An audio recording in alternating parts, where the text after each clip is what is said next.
Many doctors have learned the hard way. It's futile to argue with those who have made ideology their identity. From anti sunscreen conspiracies to vaccine myths and to fluoride fears, fixed beliefs can't be reasoned with. This isn't a debate video, it's a reflection. It's my own voice, it's my own thought about what it feels like to practice evidence based medicine in a world that often rejects it. I've realized it's not worthwhile even talking to people whose minds are already set. I'm not talking about genuine curiosity or healthy skepticism. I'm talking about people who come armed with slogans, ready to stamp their certainty, ready to refute whatever you say before you even said it. Take sunscreen. Some are absolutely convinced that sunscreen is poison, that it causes cancer, that doctors are lying. They come already knowing what they believe, and they're not looking for information. They're looking for validation to prove that medicine is wrong. I've had patients like that. They don't come to seek advice or help. They come to challenge, to test, and to overturn what is. They know what I'll say, what any evidence based doctor would say, and they come prepared to reject it. They'll throw lines like, sunscreen is toxic, or you're all in for profit. It's not dialogue, it's a performance, and I stay quiet. It's not heartbreak that I feel anymore, it's resignation, maybe a little pity, though they probably wouldn't want that either.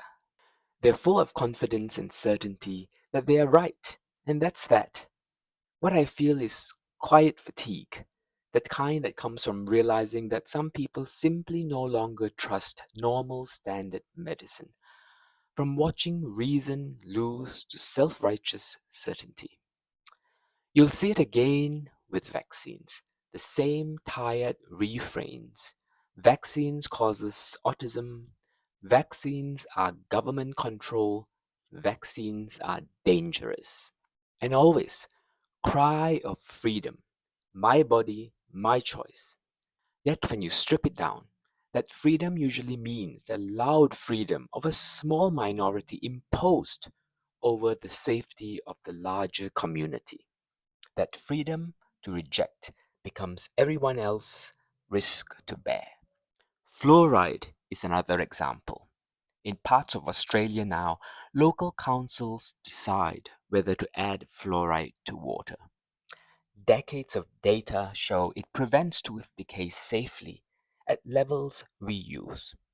Yet some communities, small pockets dominated by alternative living groups, have pushed back.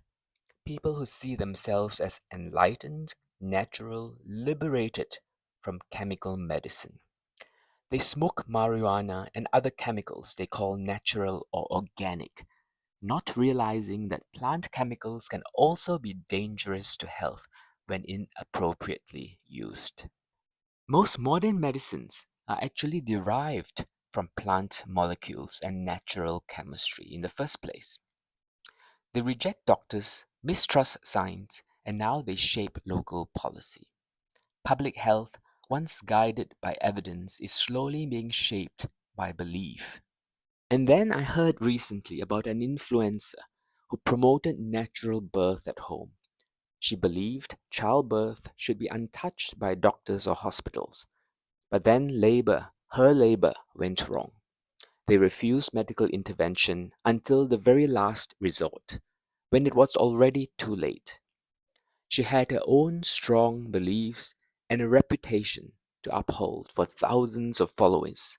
She died, not because she was foolish, but because she was sincerely mistaken, blinded by conviction. That's the cost of mistaking purity for safety and the belief for truth. This, to me, is the quiet fear many doctors carry. It's not fear of losing patients to disease, it's losing them to belief, to ideology masquerading as insight. When evidence becomes optional, when every fact is just an opinion, medicine becomes noise. This isn't about debate or persuasion, it's about clarity, about saying something honestly without having to defend it in a shouting match that passes for discussion today. If you want to listen, listen. If you don't, that's fine too. I'm simply saying what many of us feel but rarely voice. That sometimes silence is not weakness, it's protection. And the truth, real truth, doesn't need to shout, it just needs to stand.